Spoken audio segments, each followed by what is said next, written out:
You stole 10 kilos from cocaine from him. He said, no, it wasn't me. You're lying. You got your money. I got my money, okay. But another guy told me, kill him.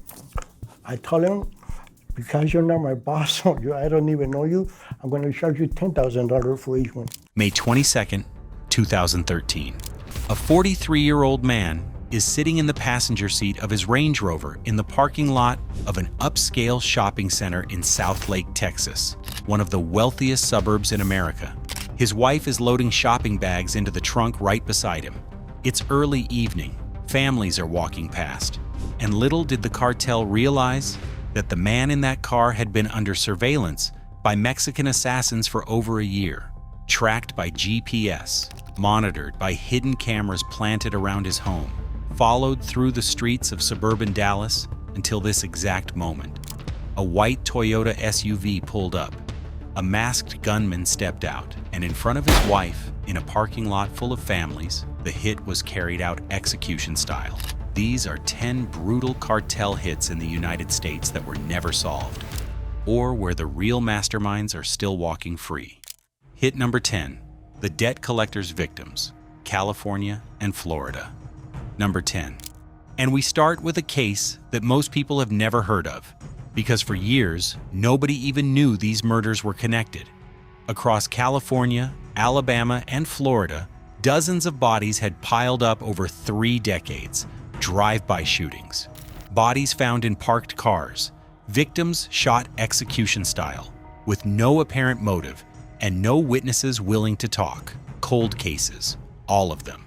Now, to understand why these cases were so significant, you have to understand who Jose Manuel Martinez was. A California-born man with deep ties to the Sinaloa cartel, Martinez spent decades as what he described as a debt collector and contract killer. The man the cartel called when someone owed money and wouldn't pay, or when someone needed to disappear. He described himself to investigators as the guy who pays you a visit when you don't pay the cartel. But what really pushed this story into another level was what investigators found when Martinez was finally arrested in Alabama in 2013. He started confessing, not to a handful of murders, to more than 30, across multiple states, spanning more than 30 years. And he provided details that only the killer could have known. Victim descriptions, ammunition types, diagrams of crime scenes drawn from memory. On November 8, 2006, the bullet-riddled bodies of Javier Huerta, 20 years old, and Gustavo Rivas, 28, were found inside a Nissan truck in Marion County, Florida. That case had sat cold for 7 years until DNA from a cigarette butt found inside that truck matched Martinez. He described killing at his first contract at the age of 16, in a drive-by shooting in California in 1980. By the time he was arrested, investigators across California, Florida, and Alabama were scrambling to cross-reference his claims against their own cold case files. Now you might be wondering, how does a contract killer operate across that many states for that many years without getting caught? Well, here's what really went down. The cartel specifically chose Martinez because he was a freelance operator, not officially tied to any single organization structure, not living in cartel territory, not on any federal watch list. He moved through ordinary American communities. He drove regular cars. He blended in. Pop quiz. How many consecutive life sentences was Jose Manuel Martinez handed in California alone? Maybe you're thinking 2 or 3. Maybe 5 sounds extreme. Let me tell you, he was sentenced to 10 consecutive life sentences in California in 2015 for 9 murders and 1 attempted murder. He received 50 years in Alabama for 1 murder, and Florida still had open cases against him when those sentences came down. But here's the thing. Martinez claims he killed more than 30 people on U.S. soil for the cartel. Investigators have confirmed a fraction of those. The rest remain in cold case files across multiple states. The actual full scope of what he did in the United States, for the Sinaloa cartel, on American streets, in American communities, has never been fully accounted for. And the cartel bosses who ordered those hits, not one of them has ever been charged for the murders that happened on U.S. soil. Little did those local investigators realize when they filed those early cold cases that they were all looking at the same man, a cartel hitman who had operated freely across the entire country for 3 decades. Hit number 9, the Lake Falcon Killings, Texas, 2010. Number 9. And speaking of cartel violence reaching deep into American territory, this next case happened on American water, and it was captured on video, and it is still unsolved. April 30th, 2010. David Hartley and his wife Tiffany are jet skiing on Falcon Lake, a reservoir that straddles the Texas-Mexico border near Zapata, Texas. They had gone to the Mexican side of the lake to photograph a partially submerged church, a local landmark.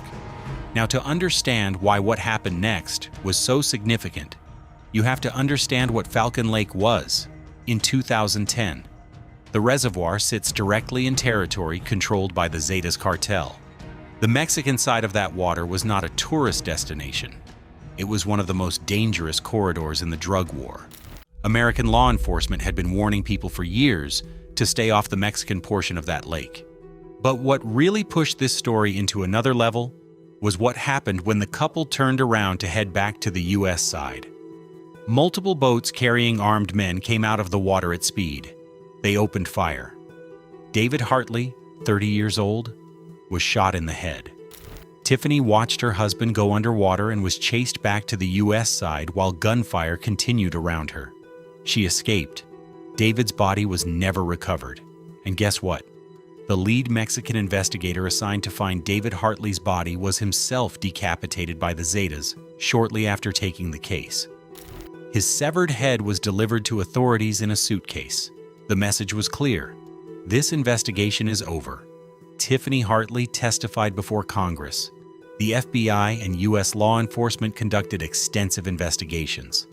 The Zetas were almost universally believed to be responsible. But here's what really went down. Because the shooting happened on the Mexican side of the lake, U.S. law enforcement had no jurisdiction to directly investigate. Mexican authorities either couldn't or wouldn't pursue it. The Zetas controlled the local area completely. Pop quiz. How many people have been charged in connection with the murder of David Hartley on Falcon Lake? Maybe you're thinking a handful. Maybe you think at least someone was held responsible. Let me tell you, the number is 0. Not one person has ever been charged with David Hartley's murder. His body was never recovered. The case remains open today.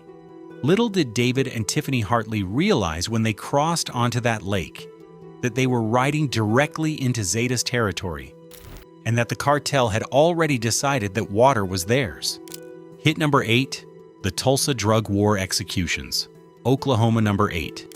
Now, the Hartley case happened on a border lake, but this next hit happened deep inside Middle America, in a city most people don't associate with cartel violence at all, and it has never been solved. To understand why Tulsa, Oklahoma became the site of cartel-connected murders, you have to go back to the early 2000s. By that point, the Sinaloa cartel had established distribution networks that reached far beyond the border states. Chicago, Atlanta, Denver, and cities throughout the Midwest and South were all being served by cartel-connected supply chains. Tulsa sat along distribution corridors that moved product east from the major Southwest hubs. In 2010 and 2011, a series of execution-style murders rocked Tulsa's drug distribution network. Multiple victims found shot multiple times with high-caliber weapons. No robbery, no signs of struggle. Professional, clean hits. Local police described the pattern as consistent with cartel enforcement killings, the kind used to send a message to distributors who had skimmed, stolen, or refused to pay quotas. But here's what really pushed this story over the edge. Witnesses in the Tulsa drug community refused to talk. Every single person with potential information on these killings either claimed total ignorance or disappeared from the city entirely before investigators could lock down their testimony. The cartel's reach into local communities was not just about violence, it was about the threat of violence, which is often more effective. Now you might be wondering, How does a major cartel enforce its operations this deep into the U.S. interior without law enforcement connecting the dots? Well, here's what really went down. The cartel almost never sends its own sicarios this far north for enforcement killings.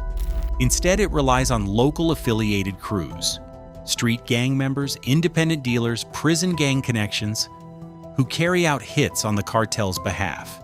That creates layers of distance between the order and the act. By the time investigators start piecing together who gave the instruction, the chain has 3 or 4 criminal organizations between the cartel boss in Culiacan and the body on a Tulsa street. And believe it or not, this is not unique to Tulsa. The DEA has identified major cartel operations in more than 60 American cities. The enforcement killings that happen in those cities almost never make the connection back to Mexico publicly. They get filed as local gang murders. They go unsolved. And the cartel keeps running its supply chains through those cities without interruption. Pop quiz. How many American cities does the DEA say the major Mexican cartels have active operations in? Maybe you're thinking a dozen. Maybe 25 sounds like a lot. Let me tell you. As of the DEA's most recent national threat assessment, major Mexican cartels have been identified operating in more than 60 American cities, from Tulsa to Sioux Falls to Anchorage, Alaska.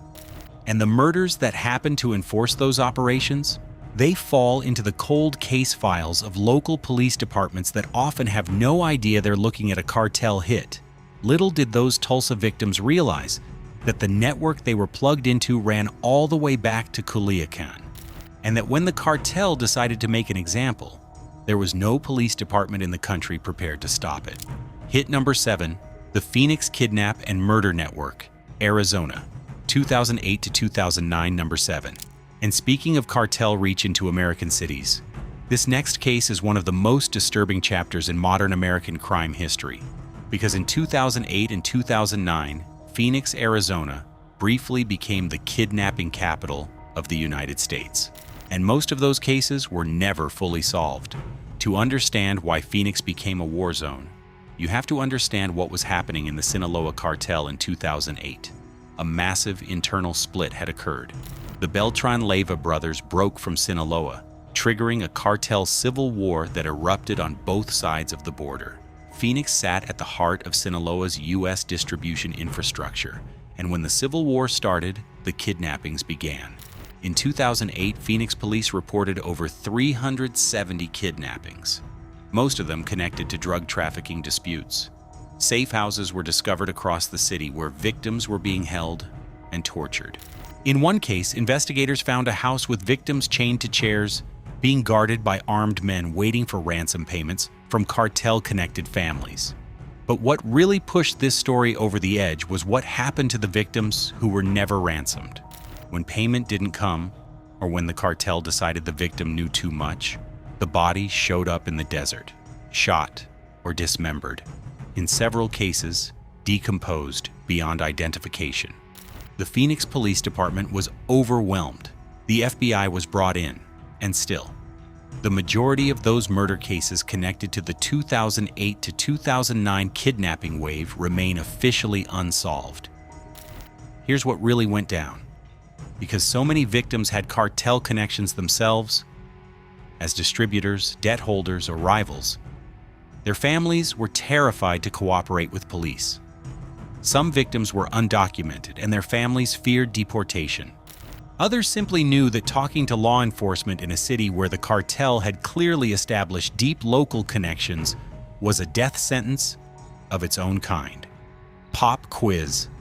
How many kidnappings connected to cartel activity did Phoenix police report in 2008 alone? Maybe you're thinking 50. Maybe 100 sounds alarming.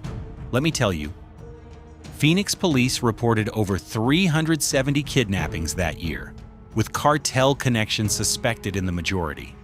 It was the highest rate of any American city that year, higher than many cities in Mexico. And a federal law enforcement official at the time publicly called Phoenix the kidnapping capital of the United States. The murders connected to those kidnappings, the ones where ransom was never paid, where the victim was killed in a safe house, where a body was found in the Sonoran Desert. The majority of those cases have never been solved. The cartel operatives who ran those safe houses either fled back to Mexico or were rolled up on drug charges without facing murder accountability. The killings remain open.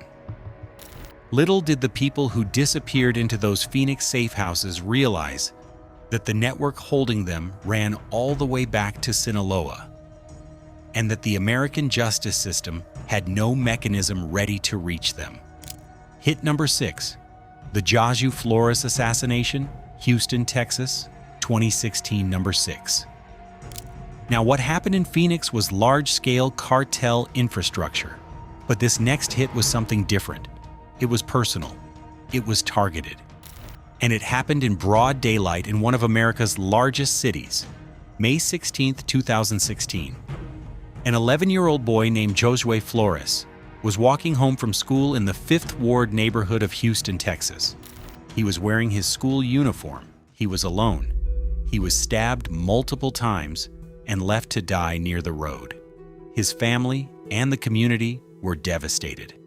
Now, to understand why this case connects to the cartel story in a significant way, you have to understand the community context. The 5th Ward of Houston has long been identified by federal law enforcement as an area where cartel-connected street-level distribution networks operate. Josue's family had no criminal connections. But in neighborhoods where cartel enforcement operations run through local gang structures, even innocent bystanders can become caught in violence that is ultimately connected to drug trade disputes happening blocks away. But what really pushed this story into a national conversation was what happened with the investigation. Houston police received an enormous amount of public attention on this case. Multiple suspects were identified and cleared over the years. The case generated tip after tip. And yet, as of the most recent available reporting, nobody has ever been charged with the murder of Josue Flores. The case exposed something about how cartel-connected violence filters through American cities. The actual trigger man is almost never a cartel soldier. It is a local affiliated individual operating under the threat and influence of a wider criminal network that the local police department cannot fully map. By the time federal law enforcement with cartel expertise gets involved, the trail is cold. Pop quiz. How many years has the murder of Josue Flores been open? Maybe you're thinking 2 or 3. Maybe you think a case this high profile must have been solved by now. Let me tell you, it has been open since 2016, over 9 years. One of the most publicized child murder cases in Houston history. 0 charges filed. The Houston Police Department has never officially named a suspect. And believe it or not, Josue's case is not unusual. In cities across America where cartel-connected distribution networks operate through local street gang structures, the violence that comes from disputes in those networks produces murders that stay cold for years. Because the witnesses live inside those same networks, and talking means dying. Little did that 11-year-old boy know when he walked home from school that day that he was about to step into a chain of violence that no justice system in America has been able to unravel. Hit number 5, the Laredo border execution, Texas, 2021, number 5. And now a case that exposed just how bold cartels have become about sending hit teams directly across the U.S. border to carry out murders on American soil. September 2021, Laredo, Texas. The Cartel del Noreste, the successor to Los Zetas in northeast Mexico, believed that a man operating in Laredo had stolen from them. Not a small amount, not a mistake. In the cartel's eyes, this was a theft that required the full enforcement response. Now, to understand why what they did next was so significant, you have to understand what CDN was by 2021. Under the Trevino brothers, the Zetas had built one of the most militarized and violent organizations in cartel history. CDN inherited that culture. They recruited from former Mexican military and police. They ran operations with the discipline and planning of a paramilitary organization. And they had no hesitation about crossing international borders to carry out hits. What they did next was almost incomprehensibly brazen. CDN leadership, operating from Nuevo Laredo, directly across the Rio Grande, coordinated the movement of 3 armed sicarios across the U.S. border into Laredo. The sicarios were given an address. They were given firearms that were pre-positioned for them inside the United States. They were given vehicles. The plan was to kidnap the target and bring him back to Mexico for the cartel to handle. And if they couldn't do that, they were to kill him on the spot. But here's where it gets crazy. The DEA had been monitoring the operation. Agents intercepted the CDN's communications and watched the 3 sicarios cross the border, pick up weapons, and move toward their target. They arrested the 3 hitmen before the murder could be completed. But the operation itself, the infrastructure, the planning, the pre-positioned weapons, had all been in place. This was not improvised. This was a planned, coordinated, military-style assassination on American soil. And guess what? The CDN leader who orchestrated the entire operation from Nuevo Laredo, a man known as Tocayo, crossed into Laredo through a port of entry in July 2022. He was arrested, he went to trial, he was convicted on all counts in December 2023, and sentenced to life in federal prison in March 2025. But here's what never got solved. The full network of CDN operatives inside Laredo who provided safe houses, weapons, and logistics for this and other operations, investigators have acknowledged they represent only the tip of what CDN runs across the border. The murders that CDN carried out in Laredo and surrounding areas over the years before this specific operation was interdicted, many of those remain in cold case files. The organizational infrastructure that made a military-style cross-border hit team possible in 2021 had been built over years of smaller operations that nobody stopped. Pop quiz. How long did CDN investigators estimate the organization had been running enforcement operations on the U.S. side of the border in the Laredo area before this 2021 operation was intercepted? Maybe you're thinking months, maybe a year. Let me tell you, federal prosecutors referenced years of CDN activity in Laredo. The 2021 operation was not the first. It was just the first one they caught before it reached its conclusion. Little did the cartel realize that in this one case, the DEA was listening. But the cases they weren't listening to, those are still cold. Hit number 4. The Juarez Cartel lawyer assassination, Southlake, Texas, 2013, number 4. And now the case I told you about at the very top of this video, because this one is still not fully solved. And what remains unsolved about it is the most disturbing part. May 22, 2013, Southlake Town Square, Texas. Juan Jesus Guerrero Chapa, a 43-year-old lawyer who had previously served as personal attorney and fixer for Ociel Cardenas Guillen, the former head of the Gulf Cartel, is sitting in the passenger seat of his Range Rover. His wife is outside loading shopping bags. His children are not far away. He is living in a $1.2 million mansion in one of the wealthiest communities in America, apparently believing that his days of cartel exposure are behind him. He was wrong. To understand why this hit was ordered, you have to understand what Guerrero Chapa knew. He had been present for the inner workings of the Gulf Cartel for over a decade. When Cardenas was arrested and extradited to the U.S. in 2007, Guerrero Chapa negotiated the plea arrangement. He knew the organizational structure. He knew the bribery networks. He had become a government informant. And a man named El Gato, Jose Rodolfo Villarreal Hernandez, a regional boss of the Beltran Leyva organization, believed Guerrero Chapa was responsible for the death of his father and was actively cooperating with U.S. authorities. What El Gato did next was extraordinary in its scope and patience.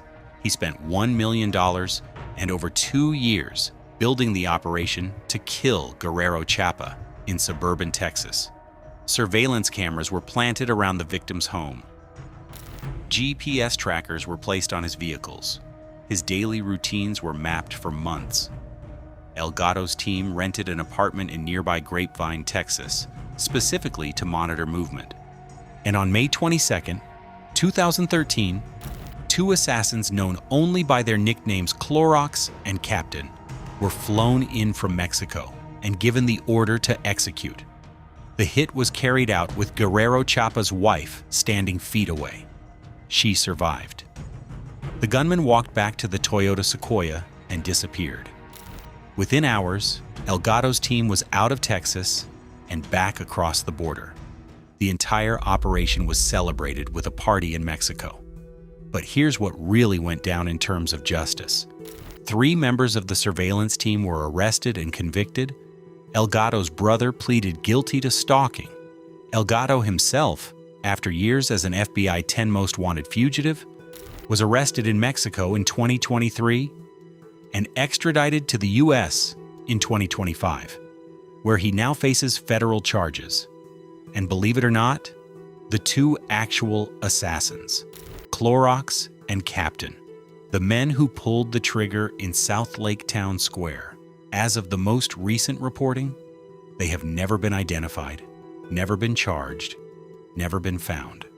The shooter and the getaway driver are still out there. The most documented, most investigated cartel hit in suburban American history.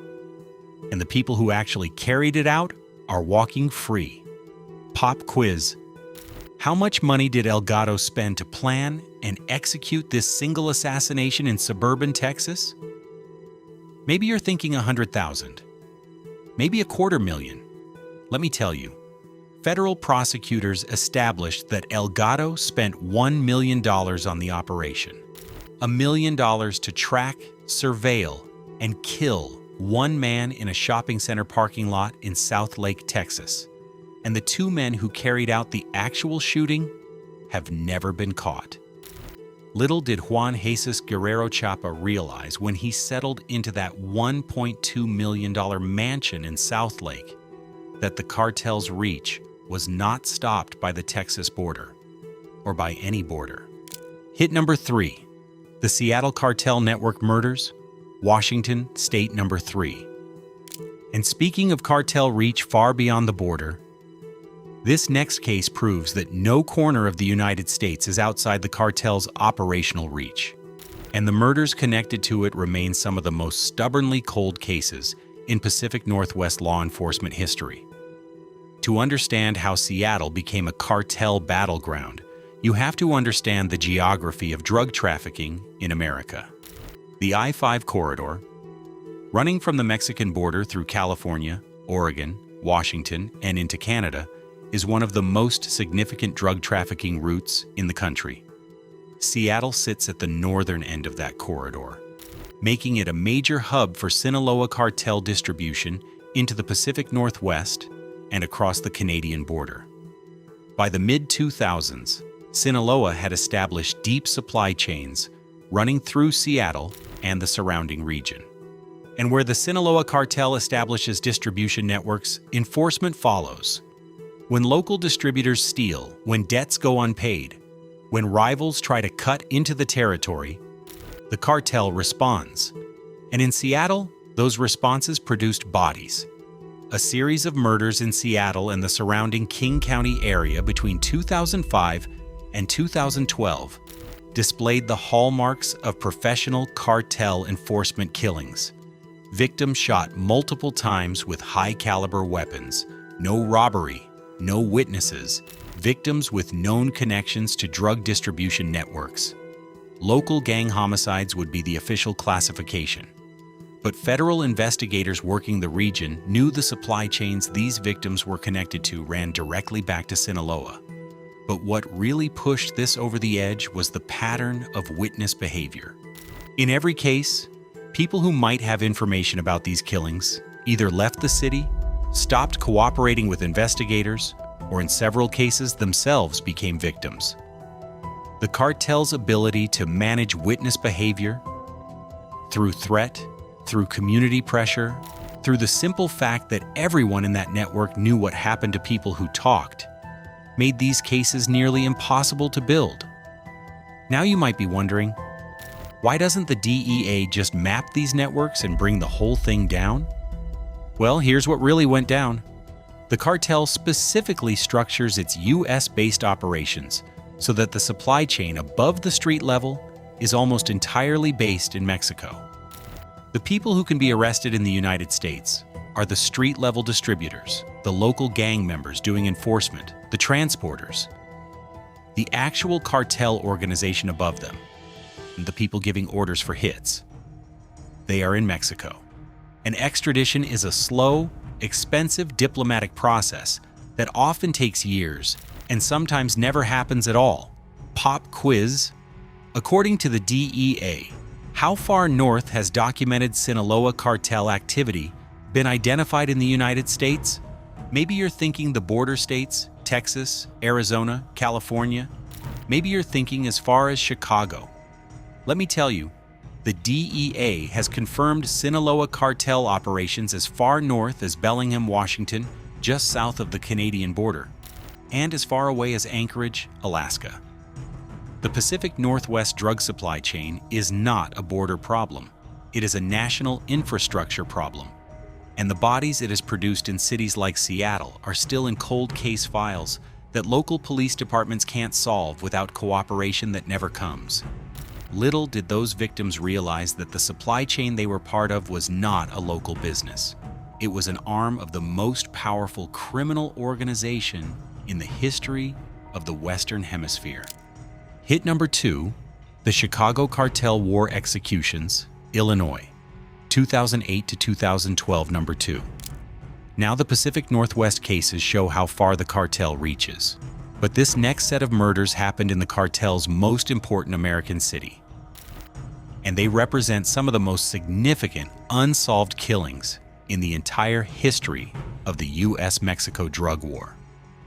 Chicago.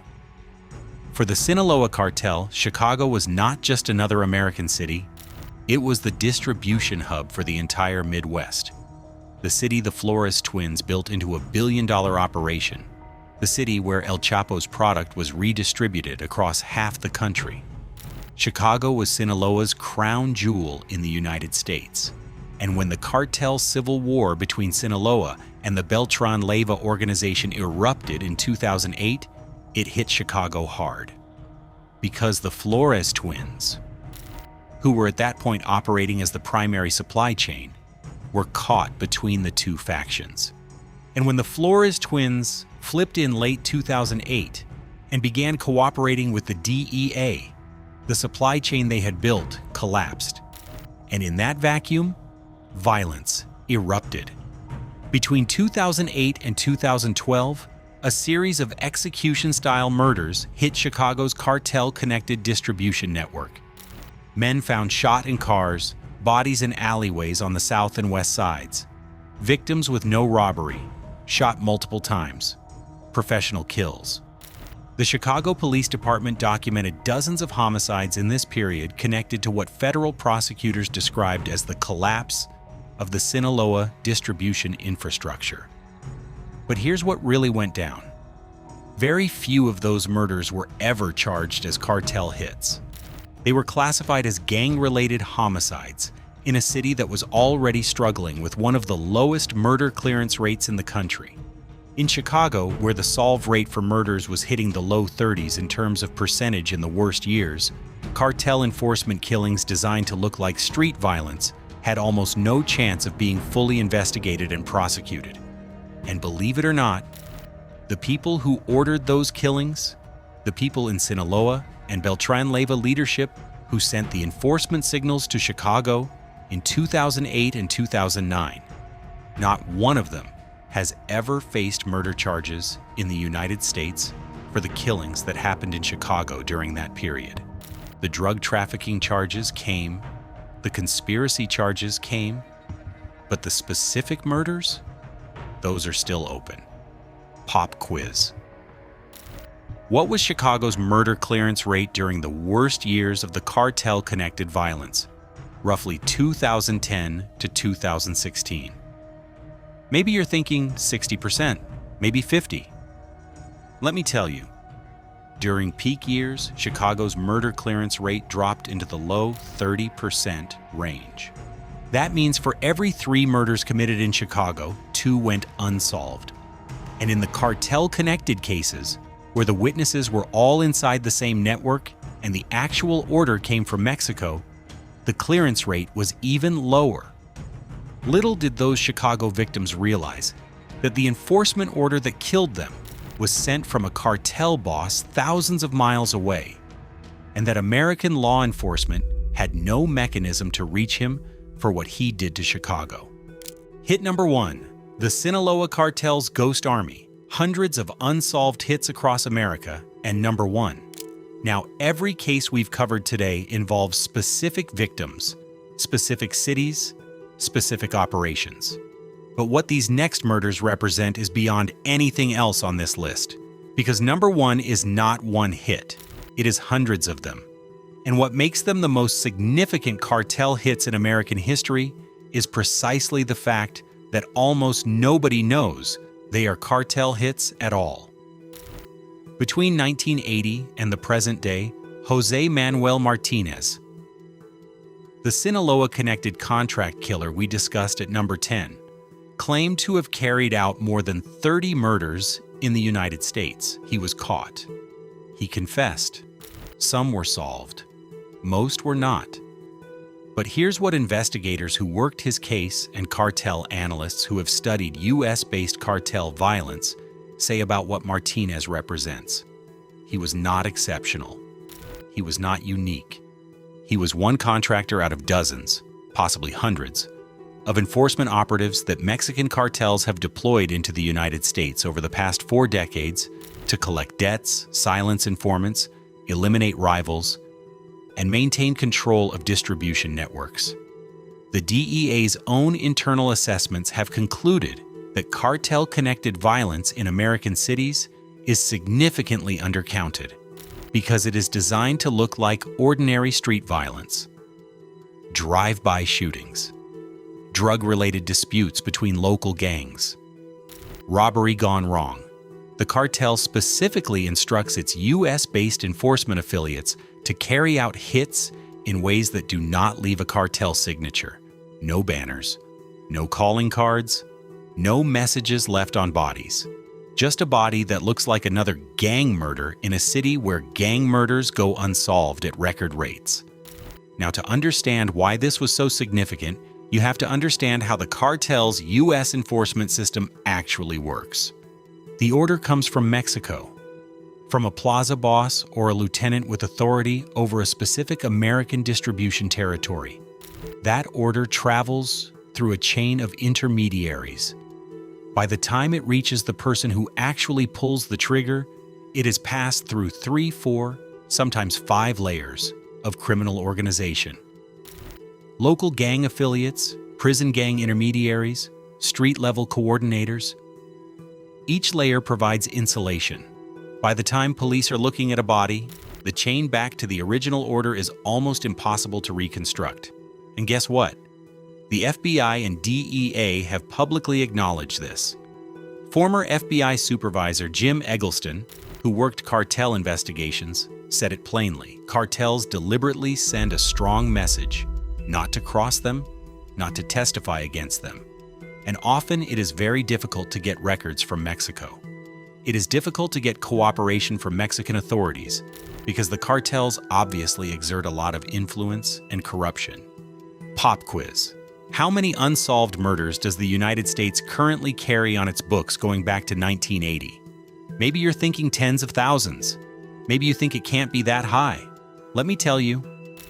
The Office of Justice Programs has estimated that the United States carries approximately 250,000 unsolved murders on its books going back to 1980. 250,000. And that number grows by approximately 6,000 every year. The cartel's enforcement killings in American cities represent an unknown but significant portion of that number. Unknown, because they were designed to be unknown. The cartels built a ghost army inside the United States. It operates in plain sight. It uses local infrastructure, local gangs, local violence patterns as cover. And the evidence of its work is sitting in cold case files in police departments from Southlake, Texas to Seattle, Washington to Tulsa, Oklahoma to the south side of Chicago. Each file labeled unsolved. Each case assigned to a detective carrying 24 other cases. Each victim a name that the cartel has already forgotten. Little did the American public realize that for decades, while politicians debated border security and drug policy, the cartels were quietly building an enforcement network on American soil that has never been fully mapped, never been fully dismantled, and has never stopped operating. Closing.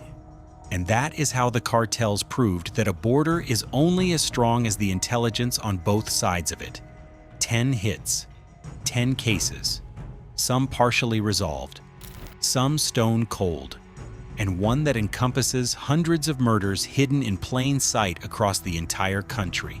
10 targets, 10 operations, carried out in parking lots in suburban Texas, on a lake on the Texas border, in Phoenix safe houses, in Chicago alleyways, in Seattle, in Tulsa, in Laredo.